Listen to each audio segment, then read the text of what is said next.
प्रधानमंत्री नरेंद्र मोदी ने शुक्रवार को संयुक्त राष्ट्र महासचिव एंटोनियो गुटेरेस के साथ टेलीफोन पर बातचीत की।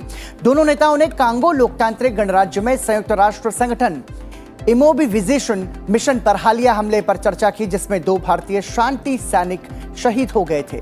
प्रधानमंत्री नरेंद्र मोदी ने संयुक्त राष्ट्र महासचिव के इस हमले के अपराधियों को सजा दिलाने के लिए शीघ्र जांच सुनिश्चित करने का आग्रह किया।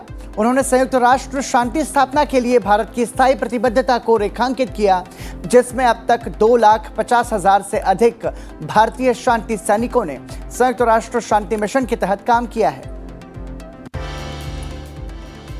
विदेश मंत्री एस जयशंकर ने शुक्रवार को ताशकंद में शंघाई सहयोग संगठन के एक सम्मेलन में कहा कि कोविड-19 महामारी और यूक्रेन संघर्ष से उत्पन्न वैश्विक ऊर्जा और खाद्य संकट को दूर करने की तत्काल आवश्यकता है।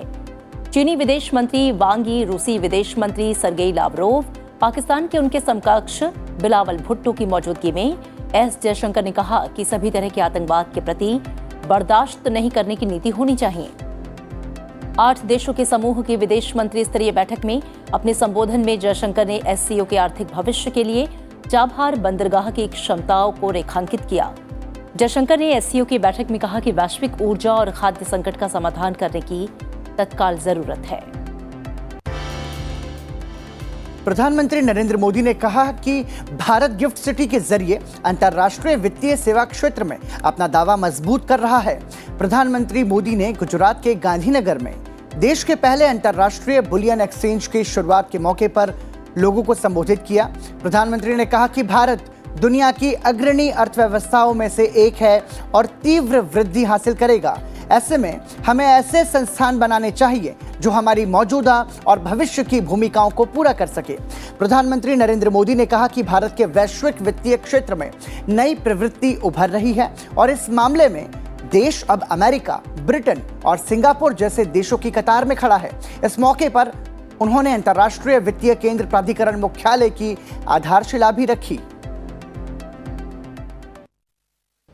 भारत अब यूएसए, यूके और सिंगापुर जैसे दुनिया के उन देशों की कतार में खड़ा हो रहा है जहां से ग्लोबल फाइनेंस को दिशा दी जाती है। केंद्रीय गृह मंत्री अमित शाह ने राष्ट्रीय शिक्षा नीति को मैकाले की शिक्षा प्रणाली का एंटीडोप बताया। राष्ट्रीय शिक्षा नीति के 2 साल पूरे होने पर हुए कार्यक्रम में उन्होंने कहा कि वैश्विक परिप्रेक्ष्य को आत्मसात करते हुए राष्ट्रीय शिक्षा नीति में भारतीय निहित है। अमित शाह ने कहा कि राष्ट्रीय शिक्षा नीति में स्पष्ट रूप से कहा गया है कि मजबूत सार्वजनिक शिक्षा प्रणाली एक संपन्न लोकतांत्रिक राष्ट्र की नींव है। वहीं नई राष्ट्रीय शिक्षा नीति हमारे समाज की आकांक्षाओं के अनुरूप ज्ञान और संस्कृति को समृद्ध करती है। अमित शाह ने कहा कि राष्ट्र की जड़ों के साथ तालमेल बिठाने वाली राष्ट्रीय शिक्षा नीति को पूरे देश में अभूतपूर्व स्वीकृति मिली है। तो मैं वो दिन दूर नहीं देखता, शायद 1 दशक के कम समय के अंदर फिर से एक बार समग्र विश्व को चकाचौंध करने वाले विश्वविद्यालय हम हमारी भूमि पर ही बना सकते हैं। मेरू की स्थापना ये भी इस लक्ष्य को सिद्ध करने के लिए बहुत महत्वपूर्ण होगी। राज्यसभा की कार्यवाही कल भी अलग अलग मुद्दों पर सत्ता पक्ष और विपक्षी दलों के सदस्यों के अवरोध के कारण दिन भर के लिए स्थगित कर दी गई। अवरोध के कारण उच्च सदन में न तो शून्यकाल और न ही प्रश्नकाल चल सका। सत्ता पक्ष के सदस्यों ने लोकसभा में कांग्रेस के नेता के आपत्तिजनक बयान पर विरोध जताया और माफी की मांग की। बैठक शुरू होने पर उपसभापति हरिवंश ने आवश्यक दस्तावेज सदन के पटल पर रखवाए। 18 जुलाई को मॉनसून सत्र शुरू होने के बाद से विभिन्न मुद्दों पर विपक्षी सदस्यों के अवरोध के कारण उच्च सदन में लगातार गतिरोध बना हुआ है। राष्ट्रपति के संदर्भ में कांग्रेस नेता अधीर रंजन चौधरी की टिप्पणी को लेकर उठा विवाद थम नहीं रहा। इस मुद्दे पर सत्ता पक्ष और कांग्रेस आरोप प्रत्यारोप और अवरोध के कारण लोकसभा की कार्यवाही दिन भर के लिए स्थगित कर दी गई। दोपहर 12 बजे पीठासीन सभापति राजेंद्र अग्रवाल ने आवश्यक दस्तावेज प्रस्तुत कराए। इस दौरान सत्ता पक्ष और विपक्ष नारे लगा रहे थे।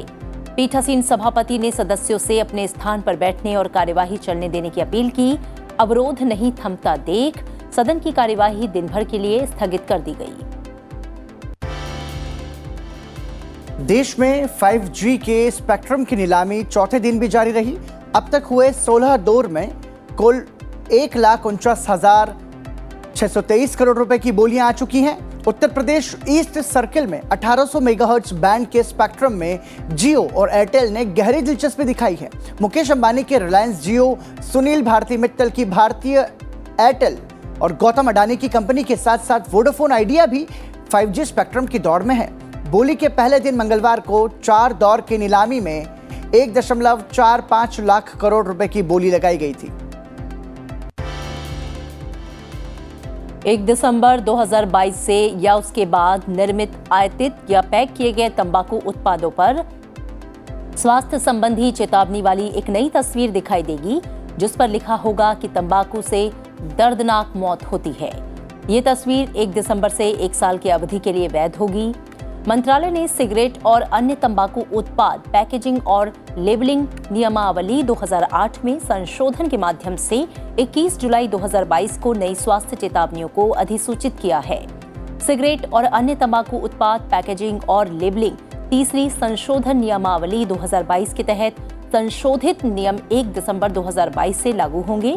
अधिसूचना सरकार की वेबसाइट पर 19 भाषाओं में उपलब्ध है। 8 बुनियादी उद्योगों का उत्पादन जून महीने में 12.7% बढ़ा। एक साल पहले इसी महीने में इसमें 9.4% की वृद्धि हुई थी। जारी आधिकारिक आंकड़ों के अनुसार 8 बुनियादी उद्योगों कोयला, कच्चा तेल, प्राकृतिक गैस, रिफाइनरी उत्पाद, उर्वरक, इस्पात, सीमेंट और बिजली के उत्पादन में मई 2022 में 19.3% की वृद्धि हुई थी। जून महीने में कोयला क्षेत्र में 31.1%, रिफाइनरी उत्पाद में 15.15%, उर्वरक में 8.2%, सीमेंट के क्षेत्र में 19.4% और बिजली उत्पादन में 15.5% की बढ़ोतरी दर्ज की गई। भारतीय टीमों ने 44वें शतरंज ओलंपियाड के ओपन और महिला वर्ग में जीत के साथ अपने अभियान की शुरुआत की। भारत की सभी 6 टीमों ने अपने पहले दौर के विरोधियों पर 4-0 से जीत दर्ज की। शीर्ष वरीयता प्राप्त भारतीय महिला ए टीम के ताजिकिस्तान को हराया, जबकि महिला बी टीम ने वेल्स को हराया। तो ये थी राष्ट्रीय सुर्खियां और अब हम नजर डालेंगे राज्यवार समाचारों पर। हाल ही में घोषित अग्निपथ योजना के तहत सेना भर्ती रैली नागालैंड के सभी जिलों के लिए भगत स्टेडियम, रंगबहार सैन्य स्टेशन, दीमापुर में 7 सितंबर से 23 सितंबर 2022 तक आयोजित की जाएगी। उम्मीदवारों के लिए ऑनलाइन पंजीकरण 5 जुलाई से 3 अगस्त 2022 तक खुला है। मध्य प्रदेश में शुक्रवार को हुए जिला पंचायत अध्यक्ष उपाध्यक्ष के चुनाव में भाजपा समर्थित प्रत्याशियों ने शानदार जीत दर्ज की। 51 में से 41 जिलों में भाजपा की सरकार बनी है, वहीं कांग्रेस 10 जिलों में सिमट गई है। हिमाचल प्रदेश के सोलन जिले में शुक्रवार को मंकी पॉक्स का एक संदिग्ध मिला है। जांच के लिए सैंपल पुणे के नेशनल इंस्टीट्यूट ऑफ वायरोलॉजी में भेजा गया है। स्वास्थ्य अधिकारियों ने यह बताया है कि बद्दी इलाके के रहने वाले शख्स में 21 दिन पहले संक्रमण के लक्षण दिखे थे। फिलहाल वो ठीक है और आइसोलेशन में है। महाराष्ट्र के मुख्यमंत्री एकनाथ शिंदे नासिक और औरंगाबाद जिलों के 3 दिवसीय दौरे पर हैं। मुख्यमंत्री का पदभार ग्रहण करने के बाद शिंदे की ये पहली आधिकारिक यात्रा है। नासिक और औरंगाबाद जिलों में बीते 2 हफ्तों में भारी बारिश हुई है और कुछ स्थानों पर फसलें नष्ट हो गई हैं। शिंदे पहले मालेगांव जाएंगे, जहां शनिवार की सुबह वर्षा और फसलों की स्थिति, जलापूर्ति और विकास कार्यों पर संभागीय समीक्षा बैठक की अध्यक्षता करेंगे। बिहार के फुलवारी शरीफ आतंकी मॉड्यूल मामले में एनआईए ने 2 अलग-अलग प्राथमिकी दर्ज की है। पहली प्राथमिकी 26 संदिग्धों के खिलाफ दर्ज की गई, जबकि दूसरे में 1 का नाम लिया गया है। सीबीआई से जांच की उपराज्यपाल की सिफारिश के बीच दिल्ली सरकार ने राष्ट्रीय राजधानी में शराब की खुदरा बिक्री की पुरानी व्यवस्था पर लौटने का फैसला किया है। अधिकारियों ने शुक्रवार को यह जानकारी दी। आबकारी नीति 2021-22 को 31 मार्च के बाद 2 बार 2 महीने के लिए बढ़ाया गया। अब 31 जुलाई को इस पर पूर्ण विराम लग जाएगा।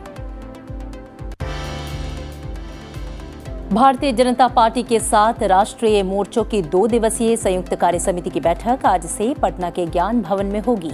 2 दिवसीय इस बैठक में शामिल होने आज पार्टी के राष्ट्रीय अध्यक्ष जेपी नड्डा, रविवार को गृह मंत्री अमित शाह पटना आएंगे। कार्य समिति में शामिल होने देश भर से 750 नेता पहुंचे हैं। जम्मू कश्मीर में बारिश के बाद कई नदियां उफान पर हैं। सेना लगातार लोगों को बचाने में जुटी है। पुंछ नदी में अचानक आई बाढ़ में करीब 30 लोग फंस गए, जिसके बाद सेना के बचाव अभियान शुरू कर उन्हें बचा लिया गया। बाढ़ में फंसे 26 लोगों को सेना और एसडीआरएफ की टीम ने सुरक्षित निकाला। कई इलाकों में खेतों को नुकसान पहुंचा है। इस दौरान मक्के की फसल भी बह गई। और राज्यवार सुर्खियों के बाद आइए अब नजर डालते हैं अंतर्राष्ट्रीय खबरों पर। भारत की पुरुष और महिला टेबल टेनिस टीमों ने राष्ट्रमंडल खेल 2022 में अपने ग्रुप मैचों में जीत के साथ अपने अपने अभियान की शुरुआत की। वहीं 14 वर्षीय स्क्वैश खिलाड़ी अनाहत सिंह ने महिला एकल में जीत के साथ शुरुआत की। इसके अलावा भारत के शटलरों ने अपने मिश्रित टीम अभियान के पहले मैच में पाकिस्तान को 5-0 से आसानी से हराकर मेडल की तरफ अपना कदम बढ़ाया। भारत ने 5 मैचों की T20 सीरीज के पहले मैच में वेस्टइंडीज को 68 रन से हरा दिया। भारत ने पहले बल्लेबाजी करते हुए 20 ओवर में 6 विकेट खोकर 190 रन बनाए। इसमें रोहित शर्मा के बल्ले से निकले 64 रनों का अहम योगदान है। वहीं 191 रनों के लक्ष्य का पीछा करने उतरी वेस्टइंडीज की टीम 20 ओवर में 8 विकेट खोकर 122 रन ही बना सकी। भारत की तरफ से आर अश्विन, रवि बिश्नोई और अर्शदीप सिंह ने 2-2 विकेट हासिल किए। रूस यूक्रेन के बीच युद्ध ने दुनिया भर में खाद्य सुरक्षा पर असर डाला है। इस बीच भारत ने अनाज और उर्वरकों के निर्यात पर रूस और यूक्रेन के बीच संयुक्त राष्ट्र की ओर से हाल ही में किए गए समझौते का स्वागत किया। भारत ने उम्मीद जताई कि इसे सभी पक्षों द्वारा गंभीरता से लागू किया जाएगा। इसके साथ ही भारत ने आग्रह किया कि अकेले ये उपाय देश के लिए पर्याप्त नहीं हो सकते हैं। खाद्य असुरक्षा की चिंताओं को दूर किया जाना चाहिए। आर रविंद्र भारत के स्थायी प्रतिनिधि हैं और उन्होंने ये बात कही। Necessary for all of us to adequately appreciate the importance of equity, affordability and accessibility when it comes to food grains. Open markets must not become an argument to perpetuate inequity and promote discrimination. In this context, Mr. President, we welcome the recent development towards ensuring the safe and secure export of grains and fertilizers. We hope these agreed measures will be implemented by all parties earnestly. We believe these measures alone may not be sufficient to address the food insecurity concerns. India is committed to working constructively in mitigating the adverse impact of conflict on food security. India has been providing financial assistance as well as supplying food grains to countries to meet their food security needs and based on the request of their governments. India has exported more than 1.8 million tons of wheat to countries in need, including Afghanistan, Myanmar, Sudan, and Yemen in the last 3 months. UN OCHA has also acknowledged that export of wheat from India has emerged as a key supply line for Yemen in the wake of Ukraine conflict. We are continuing to help our neighbor Sri Lanka to ensure their food security. We are also trying to increase the production of fertilizers in India. There is a need to focus on the availability of fertilizers and keep the supply chains of fertilizers smooth at a global scale. Similarly, effort should be made to ensure stability in the global supply of fuel commensurate with the demand. We reiterate the importance of UN guiding principles of humanitarian assistance. Humanitarian action must always be guided by principles of humanitarian assistance, that is, humanity, neutrality, impartiality, and independence. these measures should never be. Mr. President, we continue to reiterate that the global order is anchored on international law, UN Charter, and respect for territorial integrity and sovereignty of states. America के विदेश मंत्री Blinken को उम्मीद है कि America चीन Taiwan के मतभेदों को बुद्धिमानी से हल कर सकते हैं।